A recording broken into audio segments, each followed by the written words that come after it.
நாளைக்கு டிஃபனுக்கு இது மாதிரி ஆனியன் சட்னி செஞ்சு பாருங்கள், சூப்பராக இருக்கும். ஒரு பேனில் கொஞ்சமாக எண்ணெய் ஊற்றிக்கோங்க. உளுத்தம்பருப்பு கடலப்பருப்பு ஒரு ஸ்பூன் போட்டுக்கலாம்.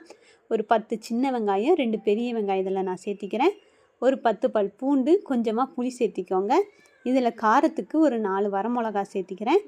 இதில் 2 தக்காளி சேர்த்திக்கலாம். கொஞ்சமாக கருவேப்பிலை சேர்த்தி நல்லா மிக்ஸ் பண்ணி விட்டு லிட் போட்டு ஒரு 2 நிமிஷம் இதை வேக விடுங்க. வெங்காயம் தக்காளி எல்லாம் நல்லா வெந்ததுக்கப்புறம் கடைசியாக ஒரு 2 ஸ்பூன் தேங்காய் துருவலை சேர்த்திக்கலாம். கொஞ்சம் கொத்தமல்லி தலையும் சேர்த்தி மிக்ஸ் பண்ணி விட்டு ஆறுனதுக்கப்புறம் மிக்ஸி ஜாரில் உப்பு சேர்த்தி நல்லா நைஸாக அரைச்சி எடுத்துக்கோங்க.